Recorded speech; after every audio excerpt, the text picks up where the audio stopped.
Let's get this show on the road. What's going on, everybody? Today is our Thursday Gold Member Live. We're starting off just about everywhere for a second. We're just gonna chop it up. We're gonna chop it up real briefly for everybody. Before we jump into the all gold everything. As you can see, we got the gold in the background because that's how we doing it today. But today we're gonna talk about a really simple trick. A really simple trick that can help turn one-time clients into lifetime clients. It is a simple, cheap, inexpensive $100 trick that you can bury in the cost of the project that will really help certain projects or certain clients turn into lifetime clients. Before we get started on that, before we switch over to the all gold side, we're gonna roll that intro real quick.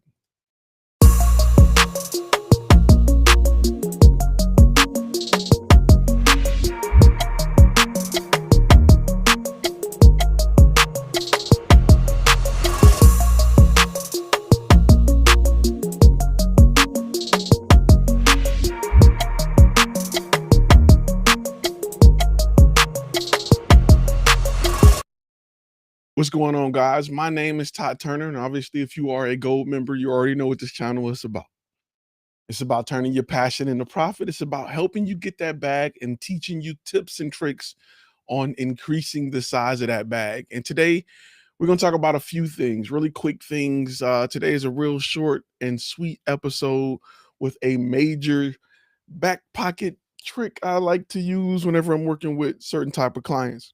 But real quickly, I got to say goodbye to everybody that's not a gold member. Just wanted to let you know what we do and how we get down on Thursday nights. If you're not a part of the gold group, feel free to go to YouTube, click the join now button, and come on, jump on these chats. We're getting ready to invite a few people on the show so we can chop it up and they can be a part of the show. But there's just something a little simple trick that I thought I'd share with you when it comes to building your clients.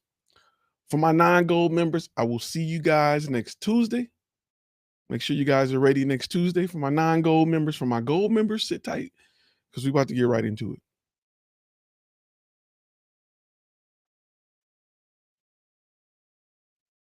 Let that roll for a second before we go ahead and get this thing cracking. All right. Perfect.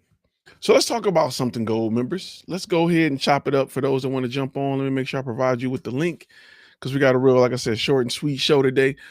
Really simple. What this pertains to any type of social media work that I do, right? All of my gold members, let me make sure I'm still not hot on the YouTube side of things, but all of my gold members, I want to make sure I break this down for you because it's just a little trick that I like to use that happens to work for me. All right. Just want to make sure. Okay, we good there. So what I usually do is whenever I work with a social media client, whenever we're doing any kind of content for social media, whenever we're doing anything, and the goal is to bring traffic to that client, what I usually do is I take $100 and I start a marketing campaign for them, for the client, where I drive traffic to their video.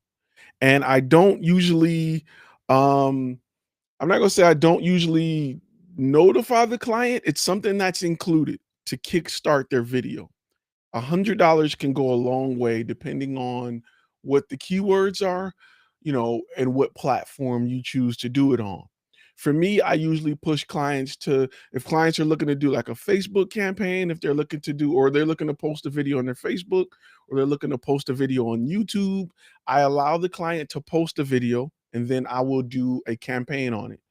Now, if you don't know what you're doing, you can use companies like Sprizzy, which will take a big chunk of that marketing dollar, but it will bring you some traffic.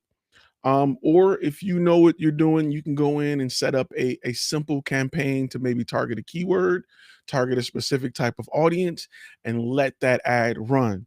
What that will do for the client is it will show a spike in viewers, a spike in interest, a spike in interaction. And the client will feel like, hey, my video is rolling. It'll get it going. I've had times where I've done this, and even after the campaign was over, it got so much attention and views that the video continued to get views and attention. And for the client, they felt like, okay, we created this video with Ty. You know, we're getting success. We're getting people who are looking at the video, who are watching the video, and it works. So that client definitely believed in what we were able to create. And by kickstarting it, something that just took us $100 to do, we were able to kind of, I don't want to say, I guess you could say, kind of snowball that client into a successful video, especially based off stats and views. So we were able to do that in a way where the client felt like things were successful. And we end up turning it into a client for life. And by, you know, continuing on with this client, and because a lot of times clients don't really understand the importance of um how consistent you need to be on social media to get a lot of traction and attention. Clients think that they can post one video in 6 years, and because that video is great, it is just gonna blow up. But what they don't understand is it's about consistency, especially on platforms like YouTube. It's all about consistency. So to get things going, you can use marketing. Marketing is a great way to get things going and get people in, you know, get people to the video so that they can see it. Quick question by Josh. He asks, can you do it without permission? No, you don't need to log into their social media, depending on what platform, but you can boost any video depending on if you have access to it. Depends on the platform. All platforms you don't need access to it. Like with Sprizzy, you don't need access to it on certain platforms. I think Instagram is I don't boost a lot on Instagram because unless we create an ad specifically for Instagram, I don't typically boost a lot of videos on Instagram. And we also like to, if possible, with the client, if we're doing it for social media, we like to have access to the account so that we can upload it, we can keyword it, we can make sure the thumbnail is in place. We like for our clients to give us access to it, and they can do that without handing over passwords by making us an author or an authorized user in the account. So it's just something that we build into any video that we're doing that's going to have a social media presence, just to get things going, just to get things kickstarted, just so the client can feel better about it. And we've had times where we've brought clients, we've brought them more clients within that initial period, simply by boosting that video. So it's just some little things like that that you can keep in your pocket to help when you're working with a client that's dealing with social media, especially if they have a bare, empty um, social media platform. They don't have a lot of people currently, and it's one of the first few videos they're creating. We want to start getting some momentum to that video. And like I said, it's $100 tip that can help you just get the ball rolling when it comes to clients and their social media presence. Have you done anything similar to that, Tim? Anything like that? Yeah, so we obviously, like I said, we do a lot of the marketing and advertising side. So yeah, definitely if you, like you said, just even if you're doing it on Facebook, Instagram, any of those things. The other thing that I would say is if you create the video, one of the other like quick add-ons that you can do is just, and I know we've talked about it, the reformatting. So if they want to put it on Instagram, just be like, hey, we can re-edit it for Instagram. Portrait, yeah. And get that. And then that's just a little bit extra. But yeah, I mean, boosting the video, like I said, if you're doing it, we pretty much have done it on every platform. We don't do a lot of like TikTok or Snapchat. Yeah. But I mean, even like we've done stuff on Pinterest, YouTube, Facebook, Instagram. Those are the main platforms we spend a lot of time in. But yeah, I mean, you can just optimize it for specifically video views, and if that's really what you want. And I know like Facebook, if you're depending on what the video is and all the things, you can get video views for literally like pennies on the dollar. Yeah. Because and that was one of the things that we did when we helped promote a music video, right? the same exact kind of concept. It's like they're launching a new music video, just, you know, put $100 behind it, really get it out there to as many people as possible. And yeah, I mean, it's definitely, I think, one of the things that a lot of content creators miss out on, because if you just think that you're going to post it and it's just going to magically be seen, unfortunately, or go viral. yeah. I'm like, there are things you can do to help a video potentially go viral, but it's still like shooting a bullet in the dark. Like, you don't really always know. And that's why I think, you know, like you said, just boosting it, putting a little bit of money behind it, is definitely going to make a bigger impact on that client than you really think it's going to. Because it's nothing better than having a client who, you know, they upload a video and boom, that video gets 10,000 views in 2 days. Like, they're hooked once you get them to that point. They're like, wow, I don't know what you're sprinkling on this, but I want you to shoot everything. And, you know, again, within your cost, you can always budget another $100 in there to boost, to have that initial boost for their videos. And it's something that the clients will just love. They, you know, and they won't, you know, obviously if they understand social media marketing, they're not really hiring anybody to do it. So obviously they don't really understand it. So to have you in a situation where you can provide that, and it's just a one button thing, it's a turnkey solution, will just blow their mind. I had that happen with a client who had they were doing like rides and like old classic cars, and we boosted a quick snippet of their video on Facebook, and they instantly got calls about their service within like the first week of us launching the video. So I think they got like, I mean, it was something simple like 3 customers, but you know, to post a video on Monday and have 3 new clients by Friday kicks their mind in the gear of feeling like we need like this content is working for us. We need it. We need to start taking this serious. We need to start being consistent. We need to start investing in it. I mean, and that's what media, that's what, you know, content and multimedia should do for your brand. Sometimes you just got to sprinkle a little, I don't want to call it magic dust, but sometimes you got to kickstart it a little bit. And just putting $100 campaign behind it will definitely do that. Especially with a lot of companies, you know, it's not like marketing everywhere. We're targeting, if it's a physical location, we can target a specific zip code, you know, a specific person type at a certain time, you know, and we can just make it super targeted where that $100 will go a lot further than if we even just did views. But views is probably the easiest way and the best thing I would do, just because if a client can see that there's views coming to the video, they're going back to it every day, and it's jumping by 30, 40, 100 people per 6-hour span. I mean, that'll blow their mind alone. I know you have something you wanted to jump in here. Yeah, what I was just going to elaborate on that is like one of the clients that we work with, they sell custom grills, smokers, that kind of stuff. We did the exact same thing. We haven't done it because of all the lockdown stuff, but we produce a cooking show for them, and that's part of the big marketing push behind that. But we even have just taken, you know, a few of those, remashed those together. And I remember when we were first getting started, that's essentially what we did when we started taking over their social media. And like you said, we just put $100 behind it.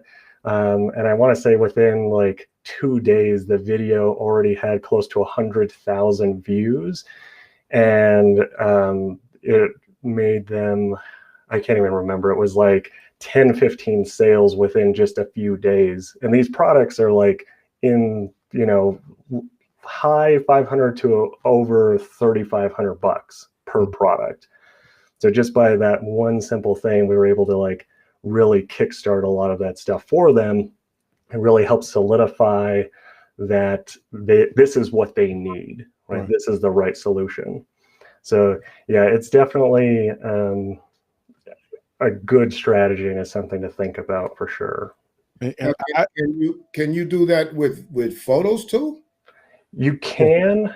The thing with photos is they just don't get as much engagement because it's just like anything. Videos are a little bit more interactive, and you have to think, if someone's scrolling on their phone, like what is going to get them to stop scrolling? Like that's the big thing. That's why I like with the one of the reasons the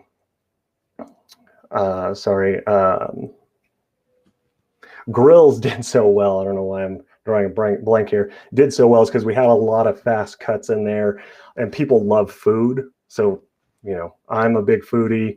People love food. Being able to see food being made, you know, steaks, lobsters, pastas, like seeing somebody make pasta on a grill is not something you normally see. So like all those little things we made sure to put in there so that we knew that people were going to stop and look at it and then be interested in this product, because they're like, what is this? Like, I never thought I could make chicken Alfredo on a grill. Yeah. Kind of thing, you know. So. Plus videos tend to have call to actions, right? If you have some photos that have maybe a call to action graphic, it may work a lot better than if you just had just an image, because people can't see an image and relate. How can this help me? But if I had a call to action with a Coca-Cola can and I'm like, quench your thirst with a Coke, that would do better than just a traditional image, because it's, you know, it's telling you to do something. So you'll have just better, it'll just be better than if you had just an image. Yeah, images can work. We have done very, very few things in that. We've worked with like a few people that want to break into either modeling or acting, that kind of stuff. And we just sometimes we'll even just take their photos and make essentially kind of like a slideshow. But then what we'll do is we'll take that and actually just promote that to modeling agencies. So every single person that is going to see that works at XYZ modeling agency, the agencies that they want to try and get signed with. And we'll run that and just essentially try and show it to them as many times as possible on their news feed. So they're like, why do I keep seeing this person?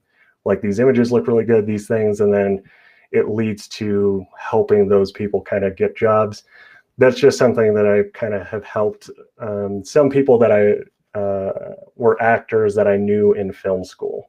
So we don't actually do that as like an agency. It was just kind of like, let's just kind of experiment with some of this stuff, kind of see how, you know, some of the targeting, some of that stuff works. But yeah, there's a lot of potential out there, and what you can do is just finding a creative solution and how to kind of do it as a thing. Okay.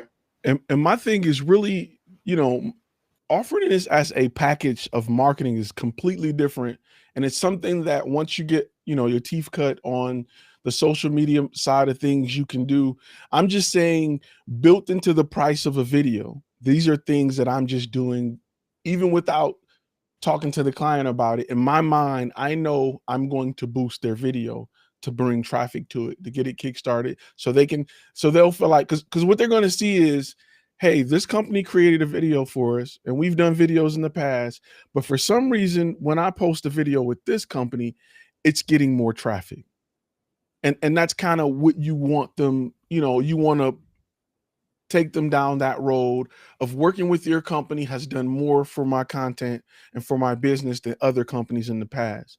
Then I would introduce, hey, you know, we would love to, you know, maybe offer some type of marketing package or plan, you know, moving forward, or a subscription plan, and maybe include that in the price of the subscription plan. I mean, there's different ways you can do it, but the goal is to use it as a boosting mechanism to help clients feel like, wow, we spent a lot of money for this video. These guys are really good. They were reassuringly expensive. And wow, within the first 3 days of it being posted, we got 8, 10, 20,000 views. Like, that's amazing. We're not used to that. So it's kind of a method to kind of solidify what you're doing by bringing them real traffic. I mean, you're doing something good for their video. You're bringing traffic to it. You're getting in front of the right people. You're boosting it in an effort to continue to work with that client.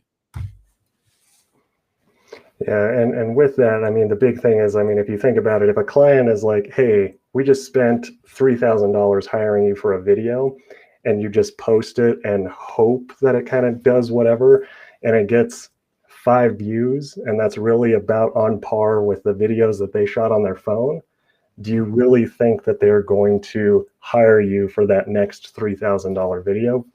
Probably not, because they're like, well, we spent $3,000 and we got 5 views. That's exactly the same amount of views or whatever that we got whenever I shot it off of my phone.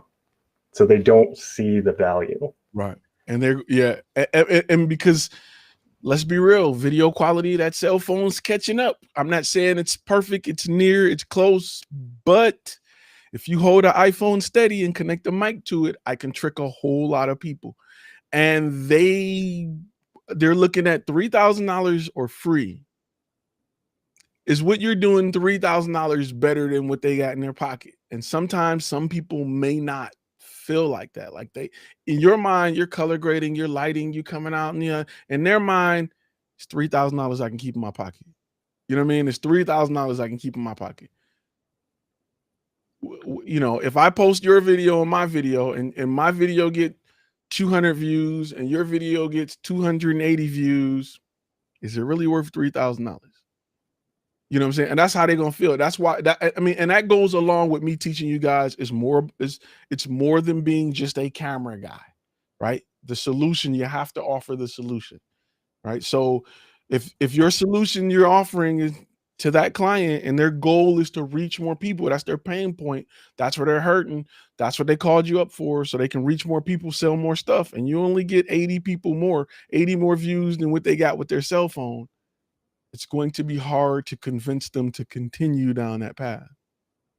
But if I can blow it out of the water and get you 10,000 views, you're sitting there like, how? You know what I mean? And so when we sit in the room the next time to do business, and I say this is the price, and you're like, if I got that off 3,000, what am I gonna get off 10? Let's go. Let's do it. I gotta tell you that as a photographer, I am highly, highly intimidated with the video. I haven't played with video yet. I got everything, but I haven't touched it yet. I haven't done anything yet. Just a little intimidated. So I'm going to take my time. And I do have two decent beta clients. I do have a wings place and a hot dog place. And just for video purposes, you live with a beta client. You're married to a beta client. I would be shooting all her yoga stuff and just practice making dope content for. It's not within your niche, but you can still practice B-roll shots, and you can practice great like talking head shots, maybe interviewing her on what, have her explain, okay, today this is the move we're going to do, and then film her and tell the story. Okay. Yeah, that's a great idea. I live with her, but you convincing her is two different things. You know what I'm saying?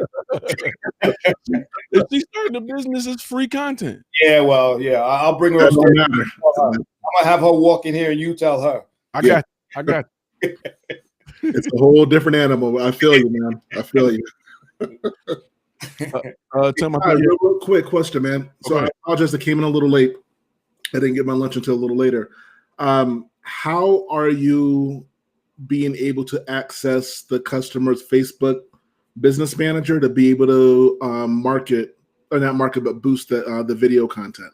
That's the part I missed. I'm sorry about that. Last time I double checked, you can boost just about any video. I don't think you need to own the video to boost it. I've boosted videos from Cross that were on different pages. I've never had that as a problem. Let me double check something. I know you wanted to jump in and say something real quick, Tim. Let me looking at why you jump in. Yeah, no worries. I can kind of talk a little bit on that as well. But the other thing that I was just going to say is like the reason you want to kind of do this is for any of you guys that don't know, Facebook, Instagram, obviously they're all owned by the same company, but the big thing is anytime that you post something, so if you hand a client the video, they post it, that post is only going to go out to 2% of the people that actually like their page. So if they only have 100 people that like their page, only 2 people are going to actually see that post. And that's really why anytime people post on social media, they usually have really low engagement. It's because there really isn't organic reach anymore on these platforms. They want you to essentially pay to have that kind of reach because that's their business model, right? That's how they make money.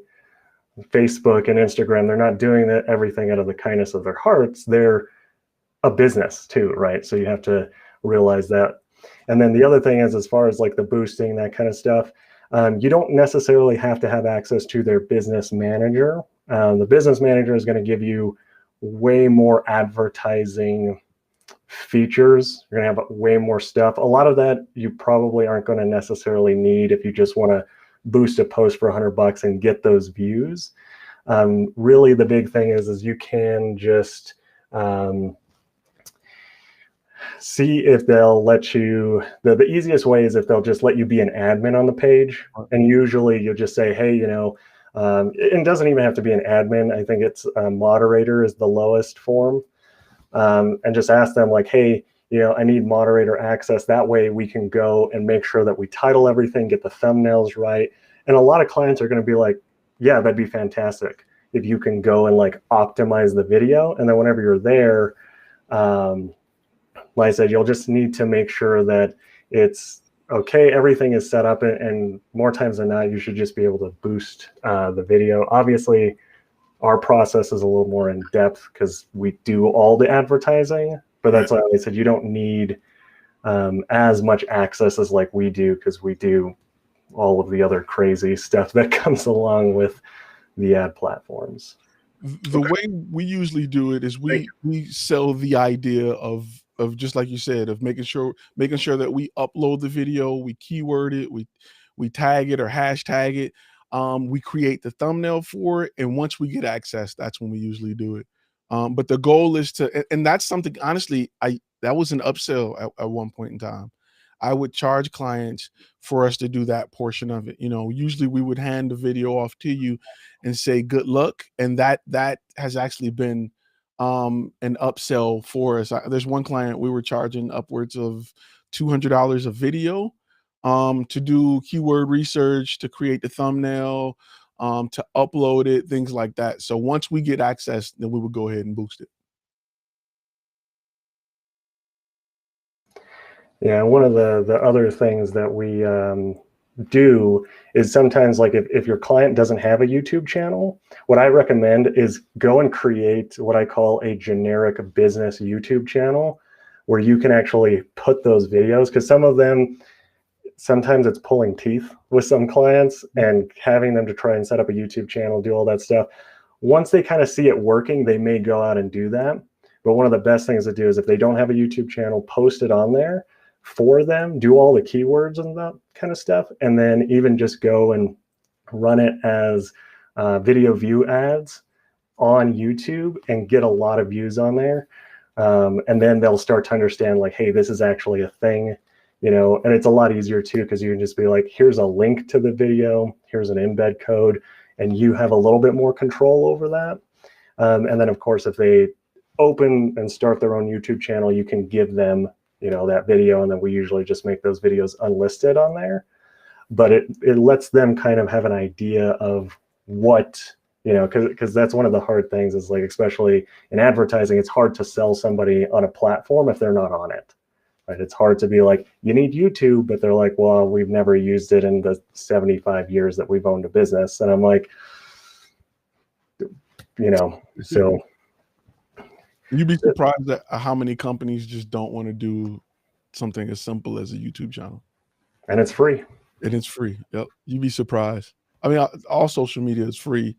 And it's like, hey, the same video you post here, you can be posting here and posting here and posting here.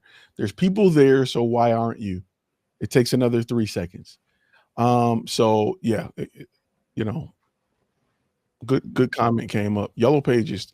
Yeah, when I used to work for Yellow Pages back in the day, and they were creating websites and everything for, I mean, you were paying for it, but they were creating, they were charging you like $3,500 a month for advertising and a website. And it was such a generic template, it wasn't even funny.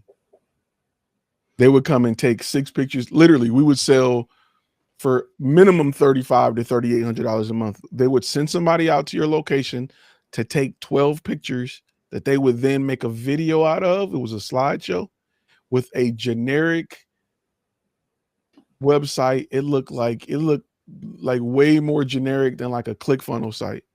And these people would pay $3,800 a month for these. And if you didn't pay it because it was AT&T, it was tied into your phone bill and everything. Your whole business phone line would get shut off. And you didn't own your you didn't own your domain, you didn't own your website. Yep. And you didn't pay your phone bill, you're out of business.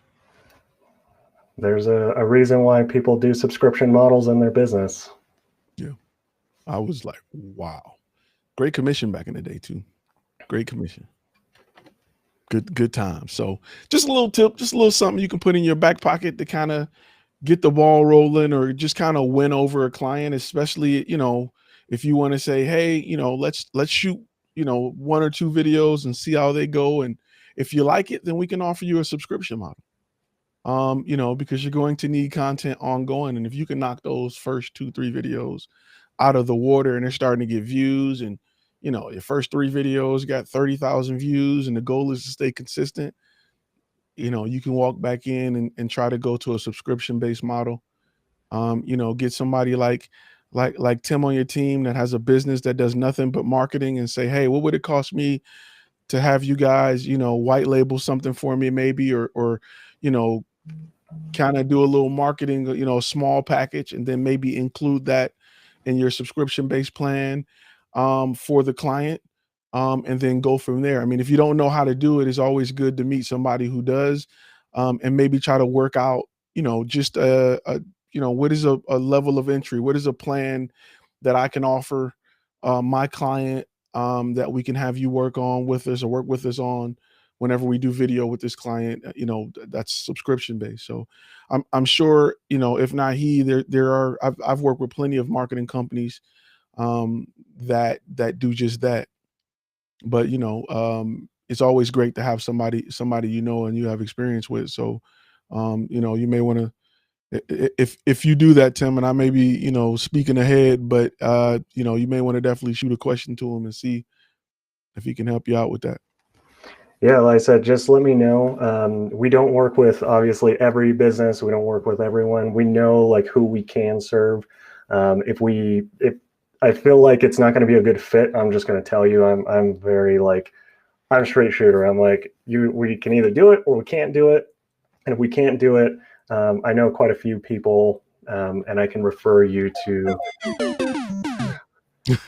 some other people as well. So that's what's so I didn't throw that sound effect in there for it. It was, sometimes everybody don't make the cut. No, I'm joking. Yeah, there's times, if you are a lawyer, you're gonna have to have a huge budget. I mean, just certain keywords you can look up that are just, I'm not gonna say they're outrageous. The correct term is they're very competitive. They're very competitive keywords. The average client for a lawyer may be $20,000-$30,000. So they don't have a problem spending something crazy like $60 a click or something to bring in traffic. It all adds up in the long run. So that's absolutely true, Media Smith. Absolutely true. Let me see. It was another question that popped up. I think I missed. I think I got everything. Okay. So just an idea, just something I've tested out and I've tried when working with certain clients. Like I said, I had the guy who had the classic cars, and it was more like I guess you could say like a limo service. He had the old Bentleys and, a bunch of old cars. So, and it blew up for him. And we started working with him on a regular, really just coming up with content about each car, the history of the car, doing testimonials and things like that. We just kept growing his business and working with them. So with pictures, like I said, pictures have to have a strong call to action. They have to have graphics. They have to say, hey, come contact us for headshots like this or something like that. I would not boost just a picture unless it's for a specific, unique purpose. Like Tim was saying earlier, but if you have some commercial, images with graphics and under it is details about a service or something like that, then yes. If you're doing images for like a tree trunk removal company and you got a guy out there working and it's like the logo and a number, something like that, you'd have more luck than just a picture. Yeah, you know, like I said, I really do have to venture into the video side of everything. So, you know, just dipping my toe in there, you know. Yeah, Go I totally understand. Go for it, bro. Hey, so I did see a comment in the chat regarding doing a boost versus doing an actual full-blown ad. What would be the reason for doing a boost versus a full-blown ad campaign for a client with their video content? So I'll give you my boost answer, and then I'll let Tim jump on and give you his full-blown ad answer. Really, it's just a simple version. A boost is just, for lack of better terms, it's a dumbed down version of a full-blown ad. So social media companies, to get average people to spend more money, they want to make it easier for you to get started in creating ads, right? So they don't want you to have to be a certified special guru to create an ad for your business. They want you to click 3 buttons, pick an audience, and go. However, a complete ad, a certified guru who understands more about the platform, more about the system, more about how things work, can have a more detailed ad, and they can do more with the same platform, because they it's kind of like shooting on automatic compared to shooting on manual. It's kind of the same.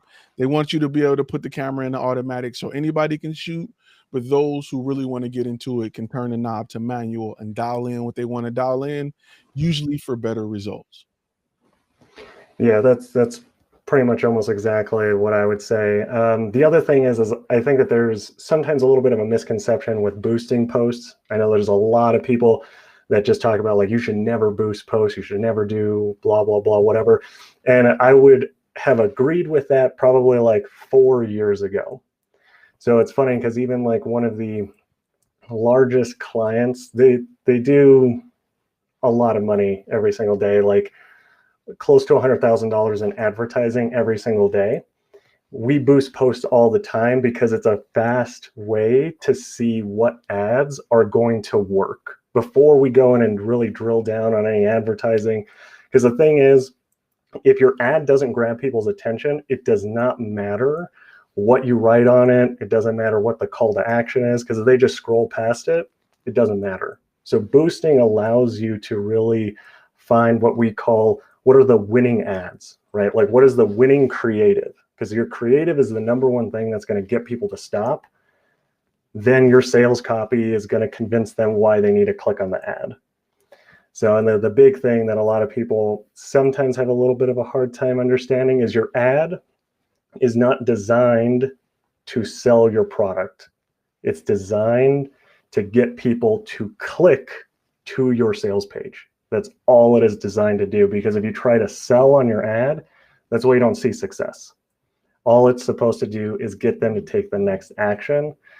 So that's why, like with boosting posts, the big thing is really you're doing it to show the client that your video is quality content. People like it, they engage with it, they comment on it, they do that kind of stuff. And if it makes sales, that's good. But really the big thing is to show your client that this is actually a quality piece of work and why you need to continuously have these pieces of content. And that's why I said some videos are going to do better than others. And boosting is really a fast and easy way to do that. Because if you get into the back end of the ads manager, you can really mess things up really quickly. And boosting allows you to kind of just quickly get it out there and know like what the bare minimum is, right? Like what's that minimum effective dose that we need to administer. And then once we find what's working, then we can go into the back end and optimize it and do that kind of stuff. Like, so that's pretty much what we do. So that's how we use it and think about it. Yeah, boost is kind of like the way you broke it down is kind of like my fight with autofocus. Like 4 years ago, I wouldn't have relied on it. Today, it can almost get the job done. I mean, don't get me wrong, manual focus is still king in certain situations, but there are situations where autofocus is just like the autofocus on this A7S III is absolutely ridiculous. Autofocus, no joke, Ty. Come on, man. My A7R4 is doing the same thing, man. It's great, man. I mean, I'm not gonna say too much because I don't want you to go, you know, spin. You know, I don't want you to, I don't want you to run out there and swipe the card. Look at that, man. Look how fast that is. But whoa, it stuttered for a minute, bro. It stuttered for a minute. This S7S3, it's absolutely. I'm shooting at like f1.2 right now, and it is absolutely like. And we're talking about. I don't even have it on a. It's just not a Sony lens. It's a Sigma lens, so it's not even a. It's ridiculous. It's just a beautiful thing. And I came from the A7R3, and it was just different. Yeah, I got a Tamron on this one, so it was just different. Let me cut that down. Cut that down back here. There we go. See that? Look at that. Boom. Snap. If I go like this, look at that right there. What I'm talking about. Remind me of the old kung fu movies where they like snap into your, like when it gets serious and they right into you. Yeah, that's next they're gonna have the zoom that can that would be dope. That would be dope. There's a lot of gear announcing. Sony got a new camera they're announcing on the 21st. I think it's the A7 IV. They're announcing on the 21st or 26th. I just seen it. The announcement. Aperture just announced some new lights. A lot of stuff bubbling. A lot of stuff coming out.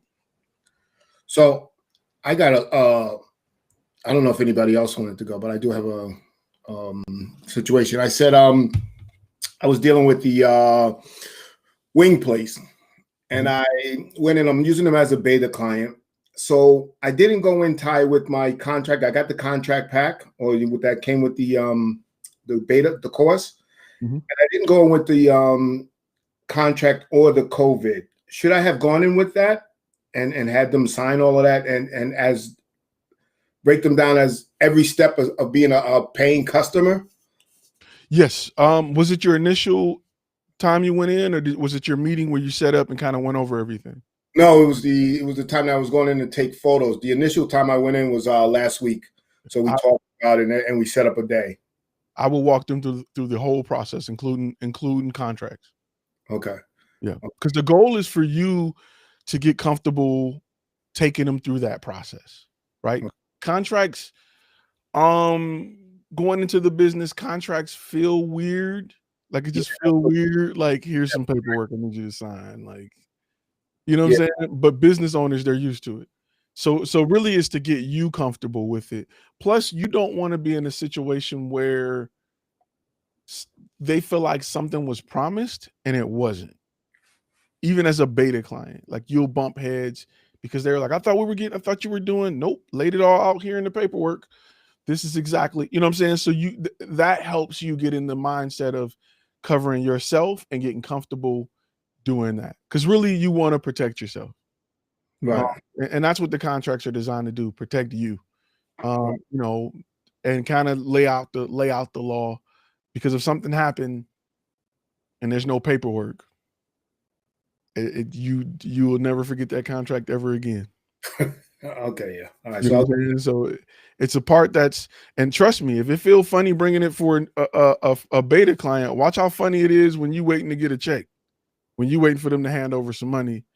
That's why you got to just get used to like, all right, guys, hey, yeah, okay, and here's the paperwork. Make sure you sign, because when there's money involved, you're really gonna feel that you know what I'm saying, that pit in your stomach. You really gonna feel it. Okay. When there's money involved. So the goal is to get comfortable.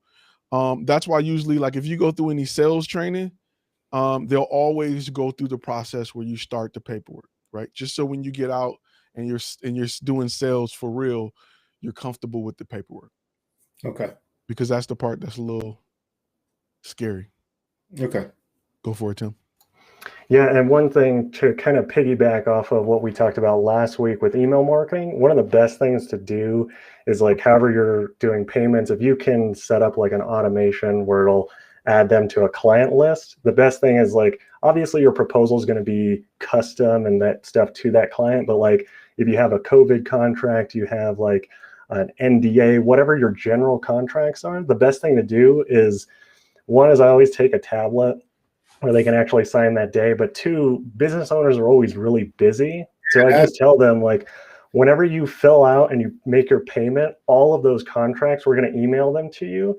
And we're not going to actually start any of the work until all of those are signed. And we do all digital signatures nowadays because I don't want to keep track of a bunch of paperwork. I like having it in one place and I can go and reference it. But that's one of the things that we do in our agency is we have that paperwork automated. So I don't ever have to remember, or like if we have a salesperson, they don't have to remember like, oh, did I send over that stuff? It's automatic. It automatically sends to that client. And then if they haven't opened it or they haven't done any of that, we just send them reminders like, hey, our shoot date's coming up. We need to have these contracts signed before we shoot.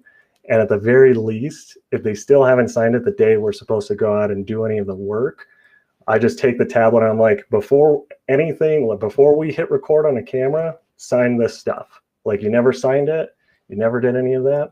Like, sign it right now, because people get busy. That's, at the end of the day, they just get busy. And it's just one of those nice things to have. We also have it so that I get a notification if there isn't any paperwork that's like coming up that needs to be signed. So if I have to call a client, if I have to do any of that, sometimes it is a little bit of babysitting, but having that automation really helps a lot. That's what I like about Proposalify. So if you have Proposalify, once you set up the contract, it'll automatically, you can have it set up where it automatically reminds the client and it'll notify you when they've signed it digitally. So now, can I put your contract on Proposalify, the Yeah. one I purchased from you? Yep. So I can download that app. Well, it's a service. Yep, it's an online service. Yep. Okay. Yeah. All right. Definitely. Go for it, bro. I can't hear you. No audio. Your mic's muted. Can you hear me now? Yes, sir. Okay, cool. Do you take payment before you do the contract, or like how is that all set up? So usually when I submit a proposal, my contract is in that proposal. Once you agree to that proposal, we'll then send you a request for a deposit or non-refundable retainer. Keep saying deposit, but for the retainer. One thing, if you get a chance, and this is kind of off topic, but it's kind of on topic. If you ever look up, there's a basketball player named Steven Jackson. I don't know if you guys are familiar with him. Played for Golden State, played for a few teams, but he told the story about how his fiance was supposed to sign a prenup, and she ducked it for years up until the wedding day. And they were getting ready to walk down the aisle, and he's like, "You were supposed to sign the prenup. You know what happened?" Like, and she was, "Oh, I'm gonna sign it. Don't worry about it." So she, the wedding was getting ready to start. All his friends was in town. And he called off the wedding because she didn't sign the prenup. So she threw a tantrum, was crying, and called him in the room. I'll sign it. And he was like, "Nope, never mind." Like, he understood the laws that if she signed it under duress, then it wouldn't hold up in court. So he literally canceled the whole wedding. And on the day of the wedding, like literally people were sitting in there waiting for him to walk down. He canceled it because she wouldn't sign the prenup. And he talked about how it hurt him so bad and just what he went through, but it was just the right business decision. He was worth, 60, 70 million. And though he loved her, but he just had to protect himself. And she did everything she could to dance around it. She even had the preacher come in, and she picked the preacher, and the preacher was like, "Oh, well, son, don't let these prenups stop your love." And he was like, "No, if she don't sign the prenup, I'm not doing it." And it was just a lot. But if you get a chance, look up the story. I think it's everywhere on YouTube. He's telling the story, just sitting on the side of the pool somewhere. But because it had came up that he so-called left some woman at the altar, and he was explaining why from his point of view and how hurt he was. So it's pretty dope. Josh said he met Steven Jackson this year. I love Steven Jackson. He good people. Got Proposalify. How long did it take you to set up? Not that long. It took me a little bit to understand how it worked, but you can literally copy and paste into Proposalify. So once you get it set up, you can copy and paste stuff right into each page. So I have a section that talks about contracts and agreements. And then you'll sign and agree to everything. And there's electronic signatures? Yes. Okay. The Poet Glass, that is absolutely correct. Now, I'm not going to post that one, but that is absolutely correct. You heard the story.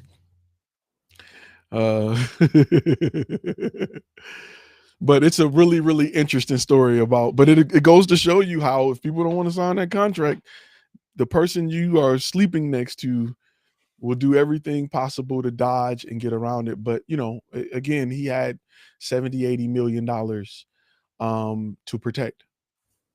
It's a really good story, especially from a guy's point of view, just on, you know, protecting yourself.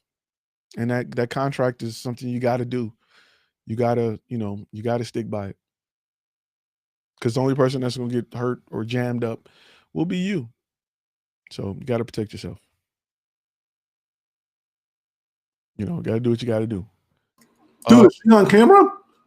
Yeah. Did that actually happen? Yeah. Am my eyes deceiving me, or is she like right there for real, for real? Oh. Oh, that's why we got to get Bay. So Mrs. Bay, you know, Bay and I had a great idea. It was mostly blink twice if it's my idea, Bay. So I can know it's me. All right. Bay has to he wants to improve his video skills, and you have this great business, and we thought it would be a good idea if somewhere in your heart you would allow him to work on his video skills by creating content for your business. Eventually, it's gonna happen. Okay, I'm just making sure we good. Okay, eventually, that's best I can get you right now. Because you know what he said is, you know, videographers typically do better when they film things that they really love. So when you mix what you love with what you love, you get better at it. Now, man, I'm gonna get punched in the throat, like you always say. You about to get the real throat punch. So there you go. We got to make sure we do that. So that way, you know. I got him. Thank you. So make sure we good. Later. She was like, I'm out of here. Yeah. She's like, I gotta get out of here. You okay, Ty? I'm good. You lost it a little bit there for a second. I was just about you. Yeah. Oh, yeah, I'm good. Just chilling. Okay. Just chilling. Nah, so that proposal price sounds definitely good, man. I missed a couple of steps, but I told him what I also told him was, hey, let me work with you for a couple of months and we'll figure this out. And I told him to give me as much feedback as he could, good, bad, whatever, on every aspect, even the vehicle that I drive up in. I want all the input that I can possibly get. That's what it's about. That's really what that's all you can ask for. Be honest with me. Be real with me. I'm gonna be honest and real with you. I'm gonna lay it on the table. Help me help you. Right. And if you got somebody that's that close, those are the people that I try to do as much as I possibly can, for, because they that information is just so valuable. Right. And it wasn't until I got clients that liked me enough to tell me, hey Ty, you should think about doing this or think about doing that. And I got off my, ego high horse of I'd worked with 10 other companies and they never said that. Well, probably because they didn't like me enough to tell me the truth. Right. You know what I'm saying? And it's more likely that than I never got it wrong. You know what I mean? So sometimes it's just to have somebody that can just keep it real with you and say, hey, maybe try this or maybe try that. It's just like having a good partner in life who she's telling you, look, I know you had 10 other girlfriends before me, but this is what it's going to take to make this work. You can't go into it thinking, I mean, this ain't my first rodeo. You know what I'm saying? My first rodeo, I done did this, and people are different. And you have to be open to that criticism to improve. Yeah. I the thing I hate most is working with artists who can't not just be honest, but who can't take constructive criticism. Yeah. So, and you'll notice a few things when working with your clients, like their videos will get better because they'll be open to things you have to say. Hey, bring your chin up, bring your nose down. When you speak, try to be more of this. And when you do this, try to be more of that. They'll be more open to ways and things that they can do on camera to get better. And you'll notice that after a while, your tips on how to get them to work will get better. Like little things, like I used to let my camera roll. And if it's like depending on the person, like, and I love working with people where I can see their office or their work environment, because instantly I can get an idea of what's important to them. If I see some New York Jets stuff, I know they're Jets fans, so I may get the camera rolling and talk about, hey, how you think y'all gonna do this year? Oh man, we think we gonna, just to get them uncomfortable, and then we may go right into the interview, and it makes people relax a little bit. Instead of running in, putting a light in their face, shoving the camera in their face and saying, all right, go. You want to kind of gauge the room and look around and get people comfortable with conversation. I tell you a crazy story that I will only tell on here. I had moved to Atlanta, and my license had got they were expired, and I was supposed to renew them in Georgia, and I didn't. And I was just taking my sweet time doing it, just whatever, young. And somebody had hit my car. I got in an accident where somebody hit me. And the police was like, well, your license is, you don't have a valid license, so we got to take you down to the station. So the girl ended up like putting me in the back of the car or whatever. They were gonna take me down to the station. And I'm in the back of the car, like, just asking her questions like, yeah, so I'm just, I'm just like, I get it. You got to do what you got to do. I always got that attitude. Like, you're doing your job. I'm not gonna give you a hard time. Like, you got to do what you got to do. So I'm in the car just talking to her, and I found out that the father of her son was from Detroit. And I was like, oh, is he? He must be a cool guy, blah, blah, blah. And by the time I finished talking to her, like, she literally dropped me off at the house. And my mother was like, what did you say to that police officer to make them drop you off at your house? I was like, I just got to know her. She was cool. Like, I found out that this dude that she was crazy about that ran off in the sunset was also from Detroit. And the rest is history.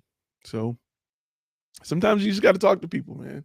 You just got to get to know them. You got to just find out about their environment, their surroundings. And I use, again, like I said, this is going to be a big tool in your bag for your success. And sometimes whenever, like I said, I film with people, I try to, if I can see your surroundings, if I can learn something about you, I'll use that to make you comfortable, and, help with your on-screen presence. Those are little things, Tim, one thing I got to say, your videos are very good. I did check out your videos this week. Very good, very informative. Thank you. That's our big goal this year, is to really try and grow our YouTube channel. I've been wanting to do YouTube for so long. I had an old channel that had nothing to do with business, but that one fell to the wayside. And we're gonna keep grinding. We have a few series that we're coming out with, so I will let you know. And as long as you're subscribed, you will be able to see them.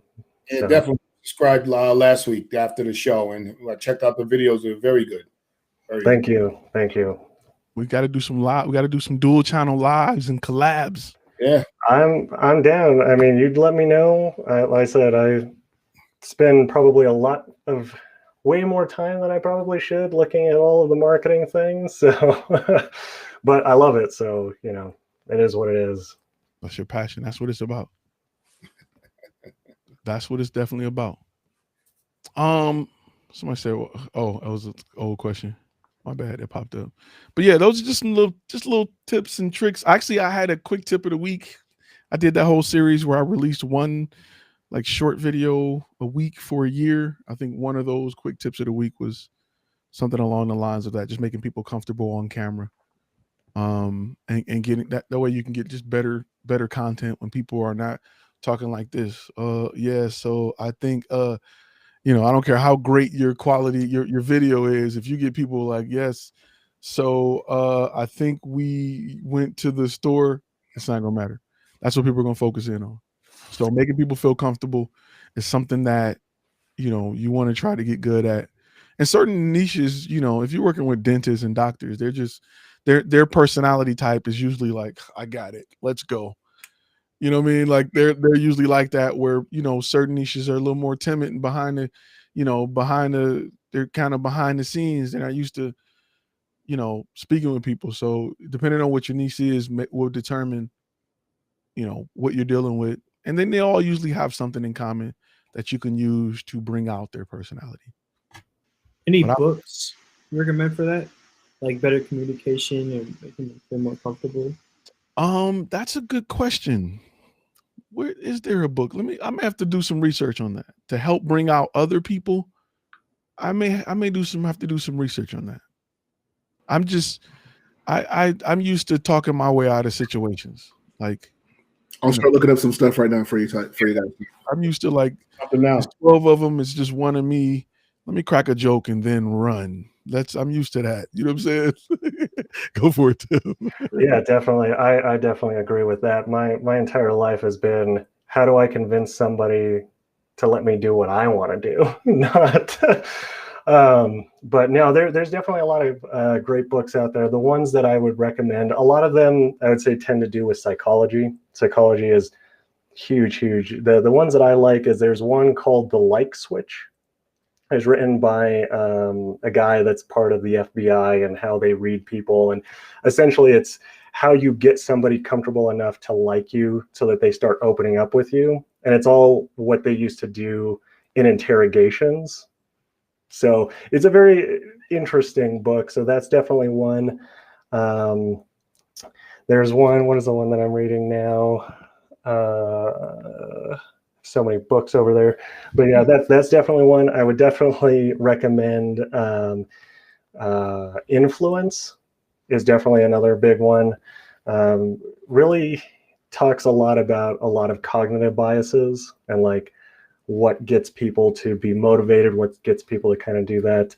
And then the other book that's actually been really, really fascinating that I've been reading that kind of goes into some of that is it's called Hooked, and it's what makes essentially a habitual product. So what makes products like very habitual, and it goes into a lot of like the social media platforms and those type of things. Like, why is it that like every time you hear a bing on your phone, you pick it up and you automatically look at it? Like, why do those things happen?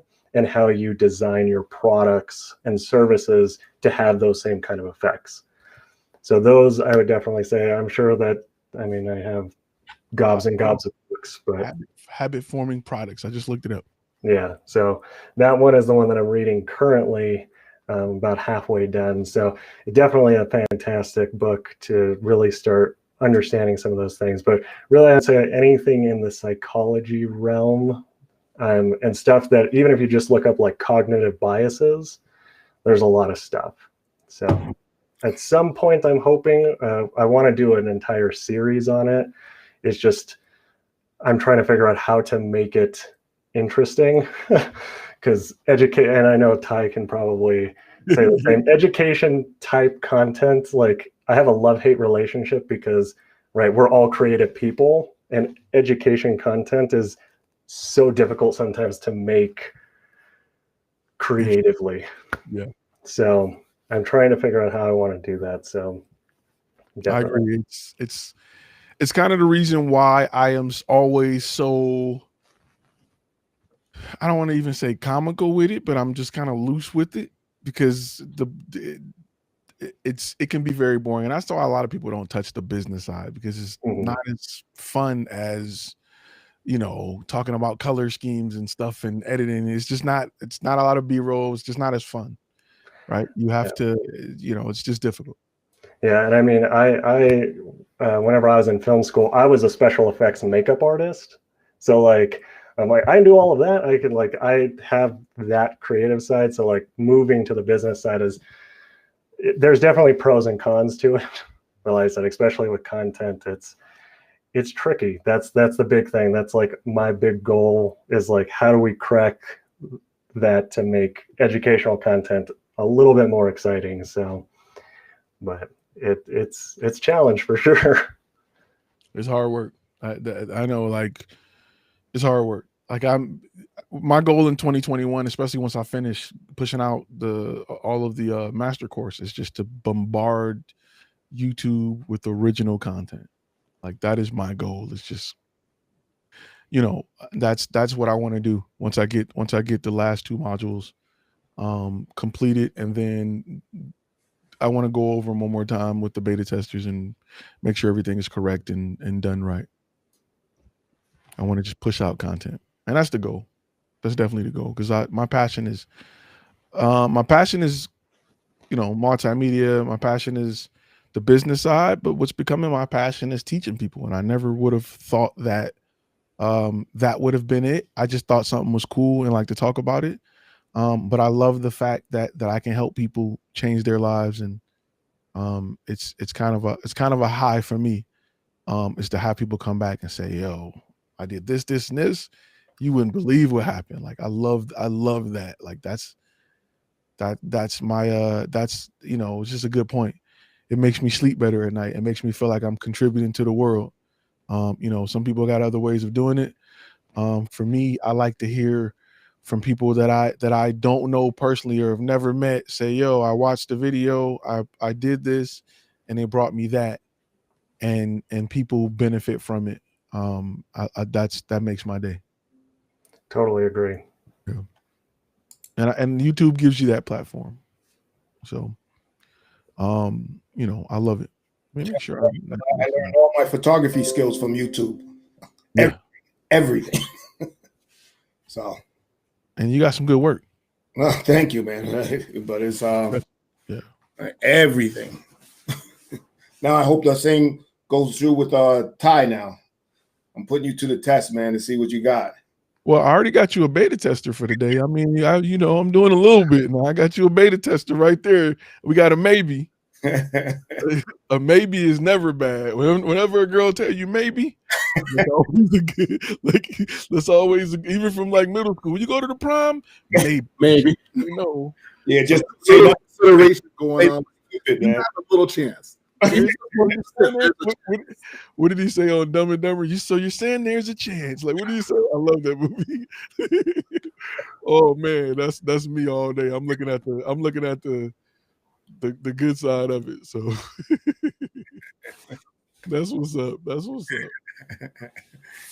Any other questions about the idea behind the $100 marketing tip? Any other questions behind some of the topics that we talked about today?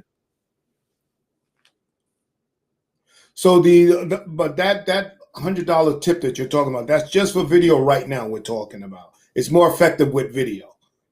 Yes, unless you are creating content that includes graphics and a call to action. If you got an image with a call to action, you can do that with that image. I would not.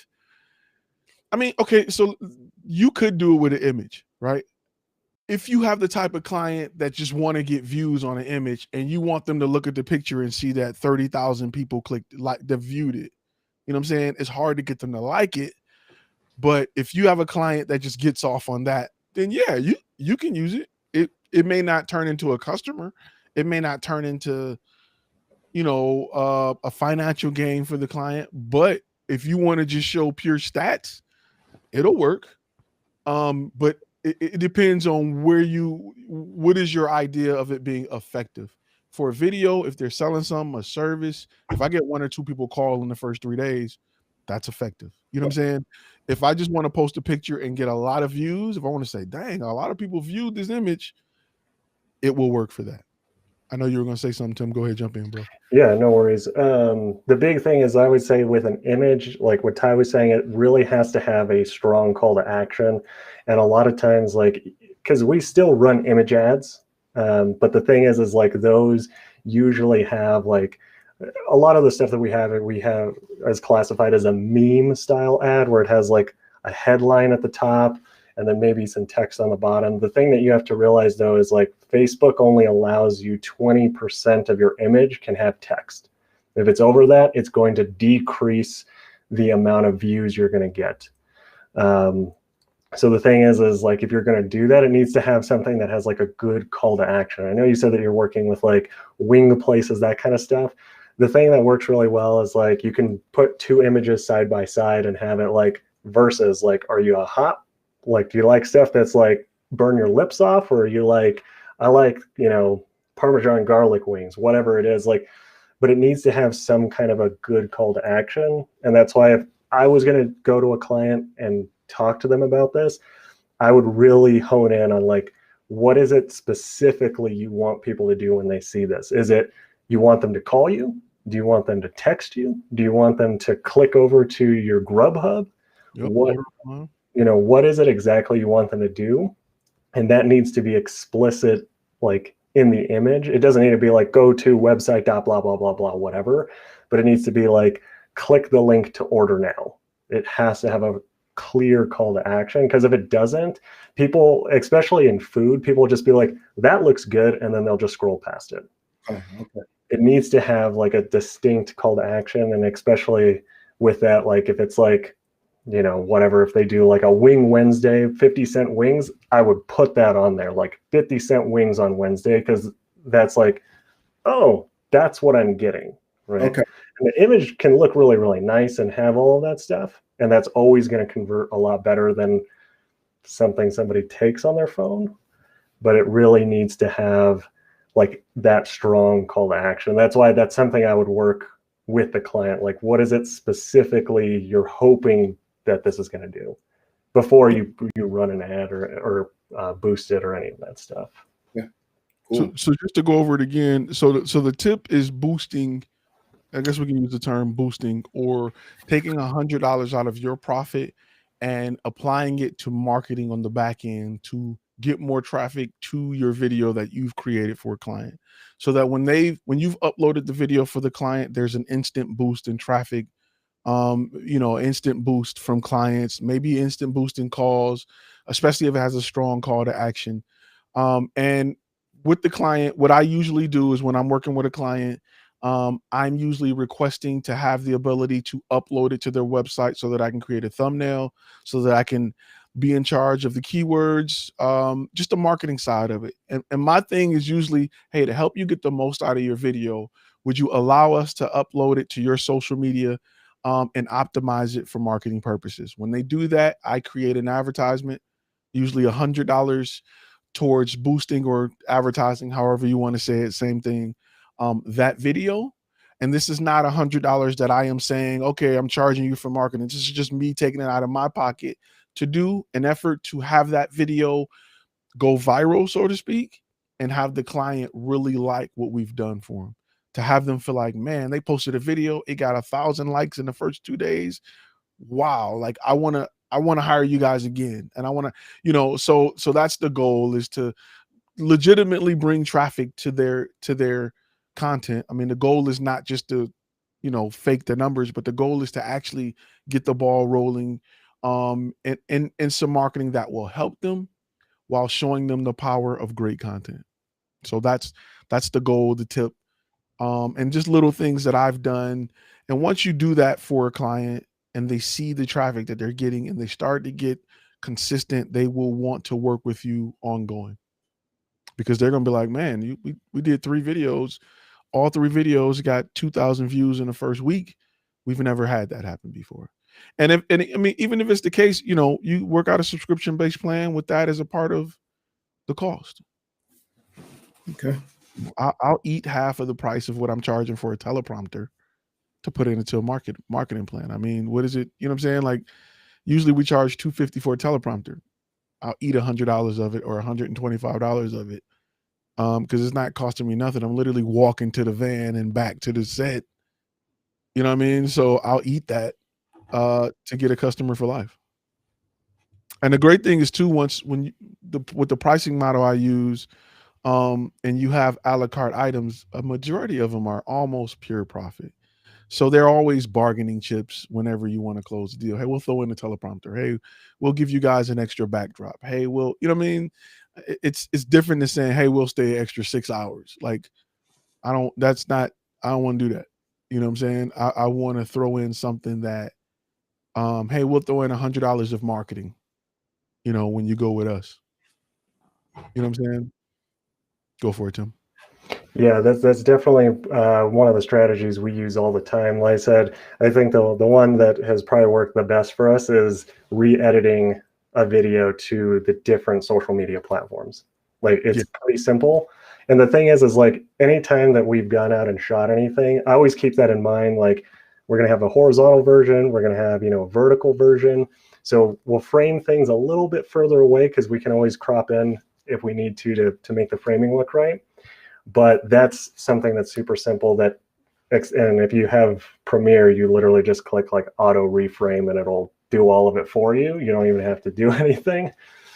But yeah, definitely having those things, like what Ty said, are definitely bargaining chips. And it's one of those where if a client's on the fence about hiring you, like I said, you should always have those in your back pocket and throw those out and throw them out. Because if a client is not, if they're on the fence of your pricing, it's because you haven't shown them enough value. And the easiest way to show more value is to add something else. And if you can add those things that really don't cost you anything, that's really the big thing, And even sometimes if you have to eat a little bit of the cost into something, but it's going to make a bigger impact. Like I know with a few clients, they were kind of unsure about using actors, but I was like, look, like we'll cover the cost of it, because I knew that it was going to be something that once they did it, it was just going to make them want to keep doing it. So that's the other thing, is look at the client. And if there's something full-heartedly is going to work really well for them, just eat that cost and show them. And then whenever you go the next time, then they'll know like, oh, well, we know that you threw it in, that kind of stuff. And I'd be like, yep, this is what it costs, that kind of stuff. Definitely one of the things that we use a lot. Bay, I've seen you edit, we talked about it a little bit last week, the images where it look like the people are stepping over the bar on the Instagram. Like, that's something you can throw in as a marketing tool. Like, we can help your image stand out by providing, this as something we normally charge, yeah, I've seen that. Like, yeah, that's perfect. That is ridiculous right there. Yeah.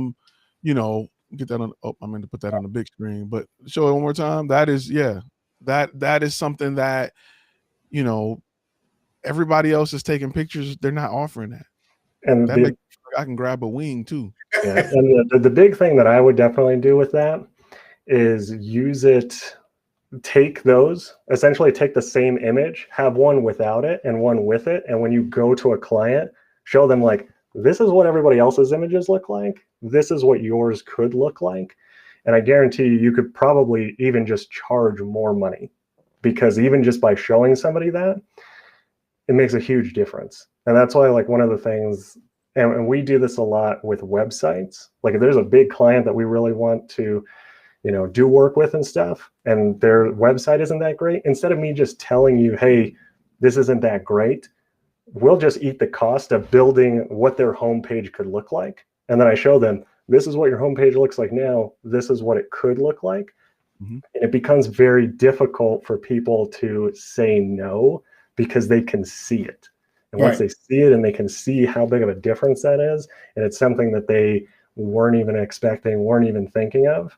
And the other thing is, I can guarantee you most web design agencies don't do that, because they're like, well, it costs money and it costs this. And I'm like, yeah, but if that client's going to spend $10,000 on a monthly retainer with me, I'll build their entire website for them just to get that conversation with them, because I know how much that client is worth to us. Right. So that's definitely what I would do for sure. It becomes easier once you get the ball rolling, once business started coming in, once you got, the money to play with, and you kind of set something aside to because there's a cost per customer. Every customer costs something, right? When you as your business grow, you'll understand what that cost is per client. That's why I say it's easier to work with previous clients than new clients. It's just cheaper because you don't have to go through that with them. They know what they're getting. They just re-sign them back up. Let's do it. So as your business grow, you'll understand, what is it called? Allocation cost, or I forgot the exact term, but there's a term that's used in business for what it costs to obtain that customer. And that cost is usually what it costs to pitch to 10 different clients. If you're closing 1 out of 10, the cost to get that customer is what it costs to pitch to 9 other people plus that one. That's your cost for that customer. So as your business grow and you move along, you'll have an idea of what that cost is. Acquisition costs. Yes. You'll have an idea of what that is, and then you'll know what you're willing to spend to bring in a client, and then you'll try to find ways to be more efficient. Yeah, and definitely understanding your lifetime value of a customer really helps, because like some clients, like their product may only cost $20, but they might spend $50 to get that client, but it's because they know all the things that they can sell them on the back end.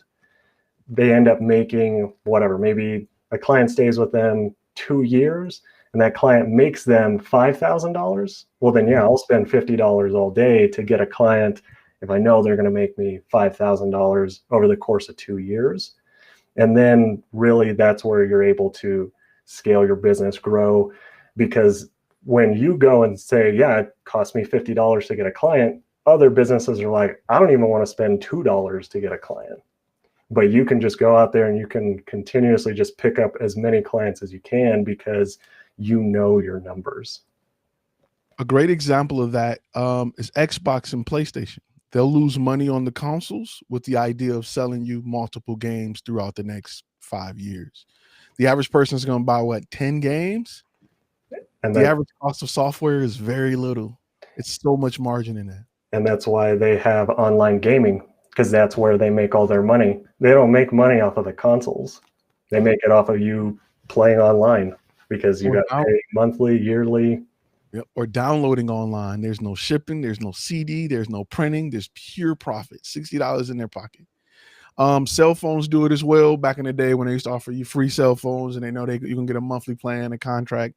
Anytime you get a contract, or think about it, your cable company, they didn't charge you for the boxes. They just brought them to your house. They cost money, but they know that you're going to keep cable for the next 6 years at $100 and $200 a month. It'll pay for that equipment and some.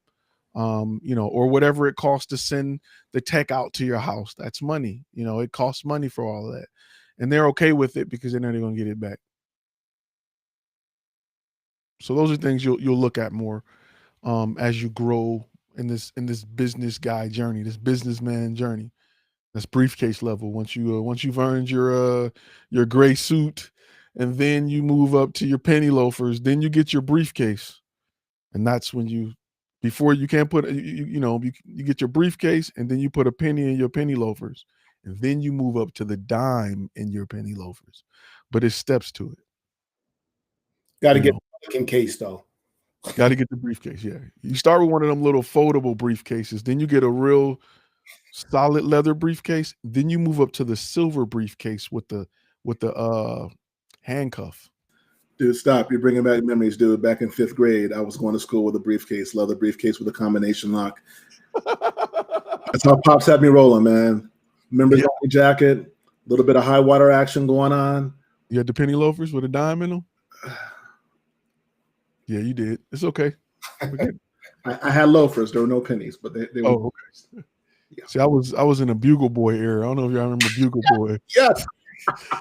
The big Bugle Boy, that's with the sweaters. I was so preppy in the hood. Just, yeah.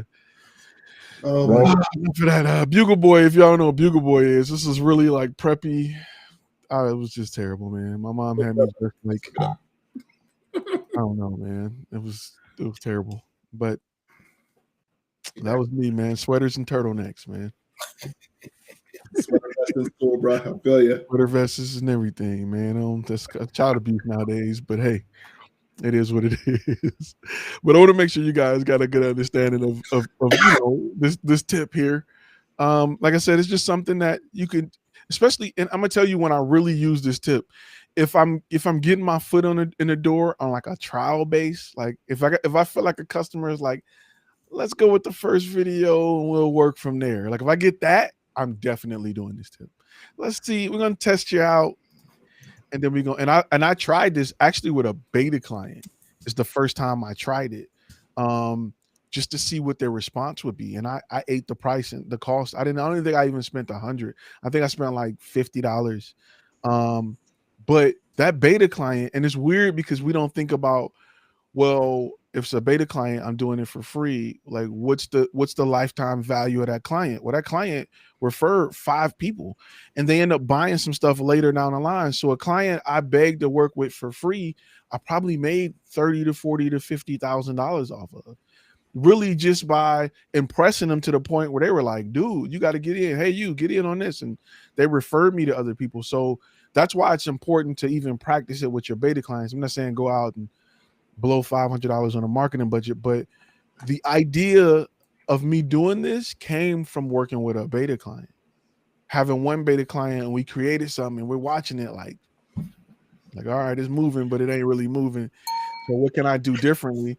And then I go to a different client and just put $50, and it was just for them to get 3,000 views in the first week was just mind blowing for them. Like we post all the time, we never get nothing. Like, what are you doing? Like, you know what I'm saying? So it was just an amazing thing. And they, like I said, they end up getting like 1 or 2 clients off of it. So when I did that for a beta client, and our beta, you know, we ended the beta program, they instantly was like, yo, sign us up for the paid stuff. Like we've already made enough money to pay for it off your free work. We just gonna pretty much give you the money back that we made. You know what I'm saying? Like it's already paid for itself. So you'd be surprised. You know, I'm not saying it's gonna work for everybody like that, but you'd be surprised on how it works. I mean, just referrals from a beta client is enough for me. Just the referrals and their testimonial and what you learn is more than what they could ever pay you. So I got a quick question, Ty. So how long did you run, or would you normally run with a beta client? So depending on what type of company it is, I'm trying to perfect one specific product. Well, right? you know, So if I'm working with a dental client, my goal is to create, let's say after listening to them, they want a video to play in their lobby to help their customers well, understand too. how important it is for them. I don't even know what that is. How important it is for them to continue to get clients to come in or set their 6-month checkup, right? So my goal is to create video to make people in the front that's sitting there go back up to the front desk and say, you know what? I want to book my 6-month check-in now, right? So once we'll create a video, we'll see how it works. We'll create another one, we'll see how it works. Once I get it to the point where they're like, man, our signups are up 50%, then it's successful. We've done what we came here to do, and we can end the test. Because my goal is to create something to do that. Now, unless I have a different product, remember, I don't really want to beta test a service because the service is ongoing and ongoing and ongoing. The goal is to beta test a product that I'm out of that service so that there is a end date. Because if not, they'll just keep using you up. If you're beta testing just video, well, we got a million ideas we can do video with, just keep making it. Nope. My goal is to create this specific product that I can then go sell to other dentists. So once we've achieved what I'm looking to achieve with that product, then our beta test is over with. Now, if I really have a great relationship with them, and with my beta testers, I'll call them up and be like, y'all got an idea? Can I come shoot some stuff Saturday? They don't even know what it's for. They're like, yeah, come on. And I'll just go and just shoot it. So, you know, you want to kind of lay those guidelines down, you know, as you're working with that client.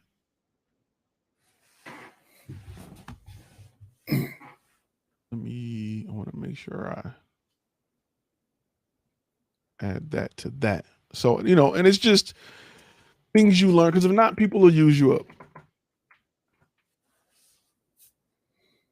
Like I said, I'm still experimenting too. So, you know, I guess we're just going to go back and forth with each other until I settle down, you know? The goal is, as you experiment, make it very intentional. So, and what I mean by that is, talk to them about what do they need help with.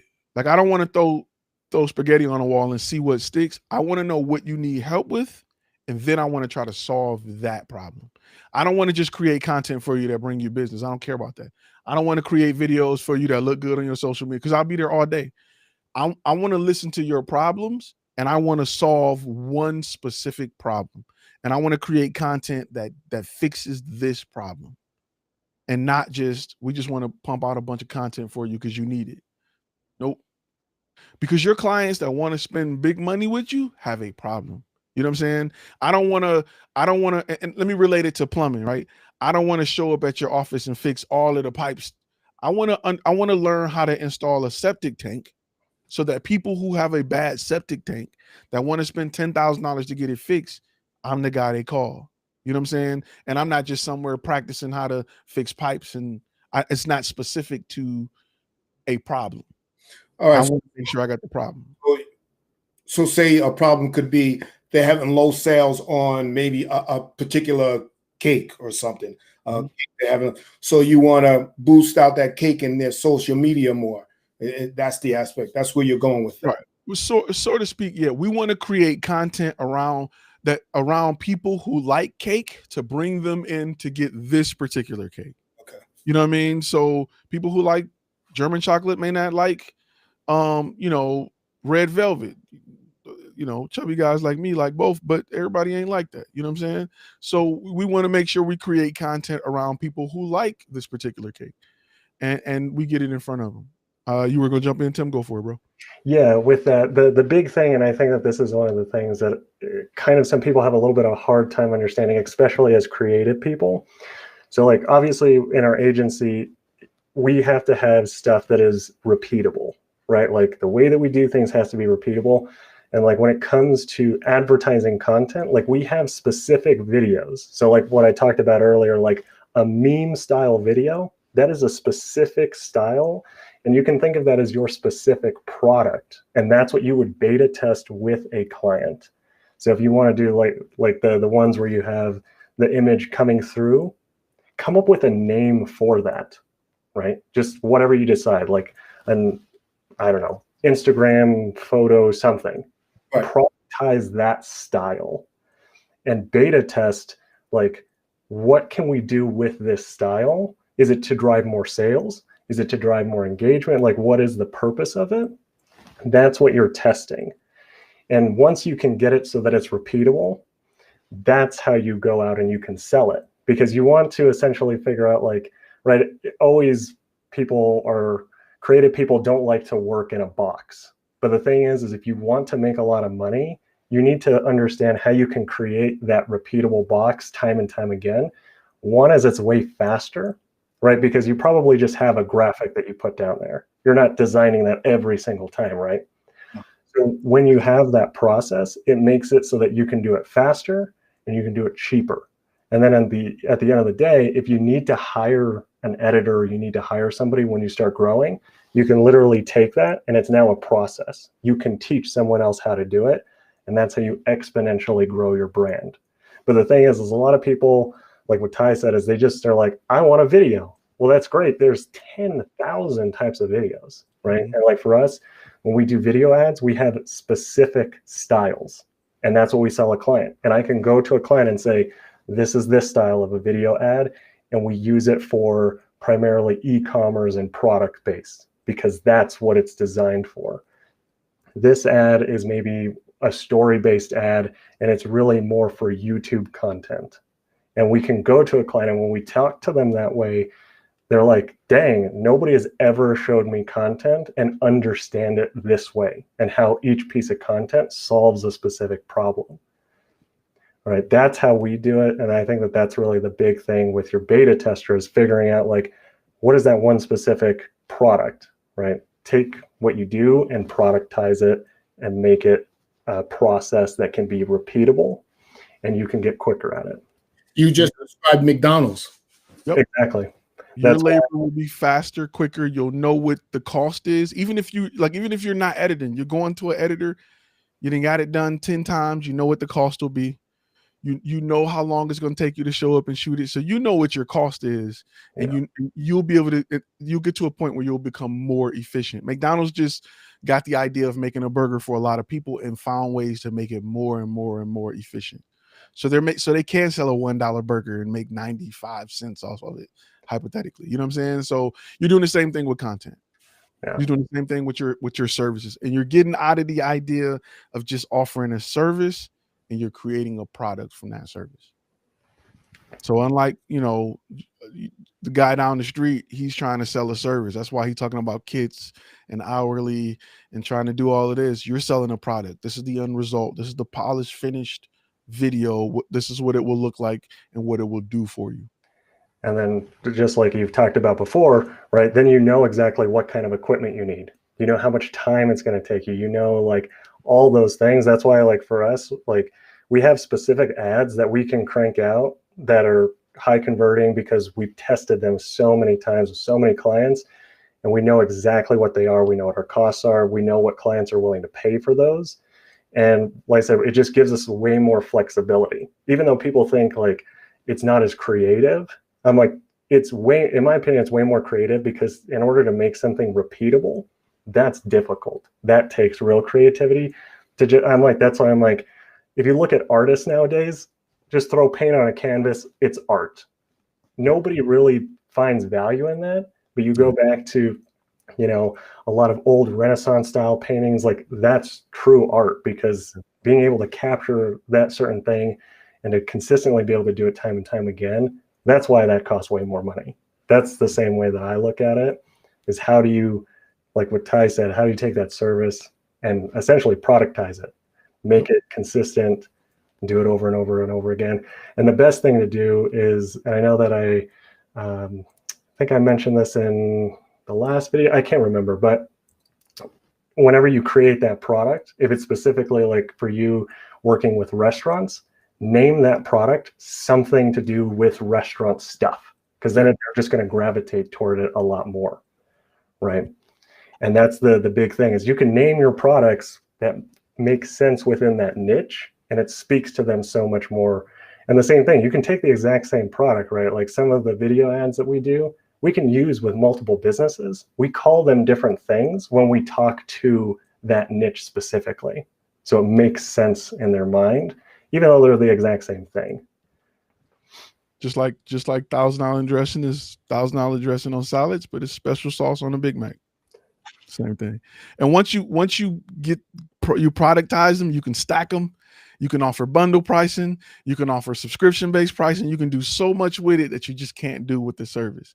So, you know, it's so much, you can do so much more with it. And it's really just looking at your abilities differently. It's almost like making your abilities tangible. You know what I mean? Where a client can see your services in a box that they can feel and hold, or they can really understand how it works for them. And it's just getting away from the old business model is just selling you, you know, a guy that's pushing your lawnmower, and the new business model is selling you the home care package, which includes cutting your front, your back, lining your grass, trimming your bushes, cleaning your gutters, you know, as a package, instead of, you know, I'm gonna sell you, I'm gonna mow your front lawn for 20, I'm gonna mow your back lawn for, or I'm gonna rent you the lawnmower. It's, you know, we're going into, everything is gonna be products and packages. And that's the same thing that McDonald's does. They don't sell you cheese and buns, and they sell you a burger. They put that burger with some fries. They put that fries with a drink. They call it a combo meal. You know what I mean? It's a cheeseburger combo meal. And you have different options. You can upsize it. You can change out the fries for apple bites. You can get a milkshake. They do the same thing with a bunch of ingredients, really, that they've put together, so you feel like, you know, it speaks to you. There's a reason they did $40.4 billion in 2019 alone. It's not by mistake. It's not by luck. It's not by chance. It's because they engineer it that way. And you have to do the same.